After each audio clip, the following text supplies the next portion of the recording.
వర్షాకాలం సీజన్ ప్రారంభమైంది. పసుపు అత్యధిక ధర పలకడం, రైతాంగం పూర్తిగా పసుపు పంట వైపు మొగ్గు చూపుతున్నారు. ముఖ్యంగా గత ఏడాది 19,000 ఎకరాలే పసుపు సాగైంది. ఈసారి మాత్రం పసుపు విస్తీర్ణం పెంచేందుకు రైతులు ముందుకొస్తున్నారు. ధరలు పెరగడం దీనికి అంతటి కూడా కారణం చెప్పొచ్చు. పసుపు రైతున్నాడు మనతో మాట్లాడేందుకు నిజామాబాద్ జిల్లా ఆర్మూర్ ప్రాంతానికి సంబంధించిన మధుసూదన్ రెడ్డి. చెప్పండి, ముఖ్యంగా పసుపు పంట ఎలా సాగుతుంది, అసలు ఎలా అత్యధికంగా ధరలు రావడంతో పసుపు పంట అధికంగా వేయడానికి ప్రయత్నం చేస్తున్నారు రైతులు, ఏంది అసలు?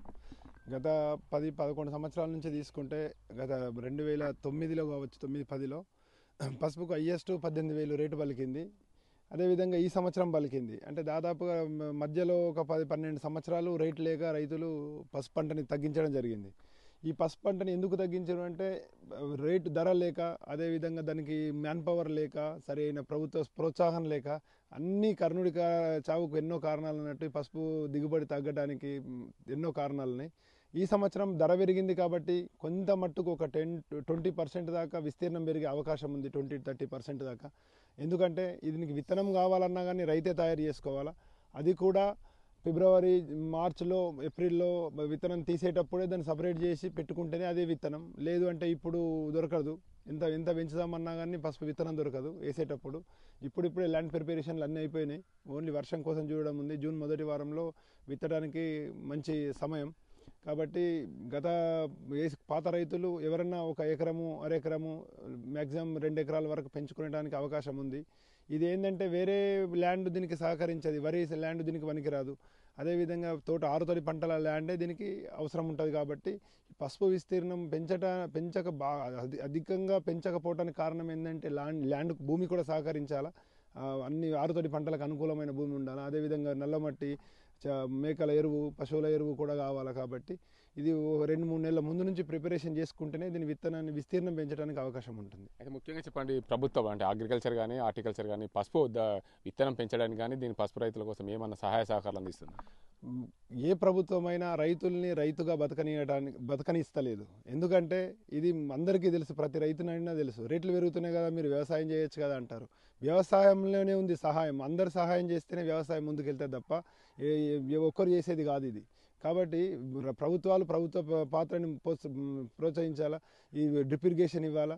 అదేవిధంగా ఉపాధి హామీని రైతులకు అనుసంధానం చేయాలా. ట్రాక్టర్లు ఇంప్లిమెంట్స్ ఇవ్వాలా. నూతన పరికరాలు అందుబాటులో ఉంచాలా. అదేవిధంగా డ్రోన్ పరికరాలని సబ్సిడీపై రైతులకు, ఒక గ్రూప్ రైతులకు ఇవ్వాలా. ఇవన్నీ సహకరిస్తేనే వ్యవసాయం ముందుకెళ్తుంది. లేదంటే ఖచ్చితంగా నెక్స్ట్ వచ్చే 8-10 సంవత్సరాలలో వ్యవసాయం కుంటుపడుతుంది. అదే ఇబ్బందులు ఉన్నాయి. కాబట్టి ప్రభుత్వం కూడా ఆలోచించి కేంద్ర రాష్ట్ర ప్రభుత్వాలు రైతులకు సహకరించాలని కోరుతున్నాం. అయితే ముఖ్యంగా చెప్పండి, పసుపు రైతులకు పసుపు విత్తనం మన ప్రభుత్వం అందజేసే అవకాశాలు ఉన్నాయి? లేదండి, పసుపు విత్తనం అనేది లార్జ్, ఏదో చిన్న క్వాంటిటీ చిన్నగా ఉండేది కాదు. ఇది కనీసం 1 ఎకరం పసుపు విత్తనం నాటాలంటే 8 నుంచి 10 క్వింటాలు కావాలా. 10 క్వింటాలు అంటే 1 ఎకరానికి. అంటే దాదాపు మీరు ఆలోచించండి, ఒక 100 ఎకరాలకు చేయాలంటే ఎంతమంది రైతుల దగ్గరికి కలెక్ట్ చేయాలా, లార్జ్ సైజులో కలెక్ట్ చేయాలా.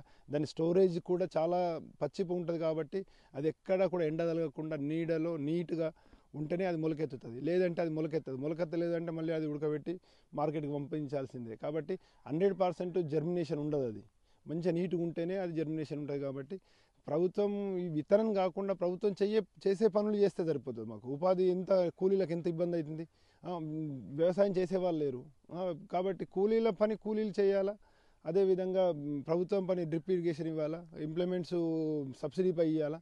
ఇవన్నీ ఇస్తేనే వ్యవసాయం ముందుకు సాగుతుంది. మొత్తంగా చూసుకో, పసుపు రైతులకు ఏదైతే మార్కెట్లో ధర పెరగడం వల్ల పసుపు రైతులు అధికంగా విస్తీర్ణం పెంచేందుకు ప్రయత్నం చేస్తున్నారు. కానీ జనవరి, ఫిబ్రవరి, మార్చి నెలల్లోనే పసుపు విత్తనం దొరుకుతుంది. కాబట్టి ఇప్పుడు పసుపు విత్తనం దొరుకుతుంది. ఎంత దొరికినా ఈ పసుపు పంట పండించే రైతు, 1 ఎకరం పండించే రైతు మరో ఎకరం పెంచడానికి సిద్ధంగా ఉంటాడు తప్ప కొత్త రైతులకు ఎక్కడ కూడా విత్తనం దొరకదు. ఆ ప్రభుత్వం కూడా విత్తనం అందజేయాలంటే చాలా క్వాంటిటీ మొత్తంలో అందజేయాలి. కాబట్టి ప్రభుత్వం కూడా సహాయ సహకారాలు కావాలి. ముఖ్యంగా రైతుకు కావాల్సింది ఏంటంటే డ్రిప్ ఇరిగేషన్ అందిస్తే బాగుంటుంది. రైతులకు ఏదైతే సబ్సిడీ ద్వారా పనిముట్లు ఇస్తే బాగుంటుందని చెప్పి రైతులు చెప్తున్నారు. ఇది ఇక్కడ పరిస్థితి. కెమెరా పర్సన్ అజీంతో గంగారెడ్డి, RTV నిజామాబాద్. మరిన్ని వీడియోస్ కోసం ఛానల్ ని సబ్స్క్రైబ్ చేయండి. లేటెస్ట్ అప్డేట్స్ కోసం వాట్సాప్ ఛానల్ ని ఫాలో చేయండి. అండ్ లింక్ డిస్క్రిప్షన్ లో ఉంది.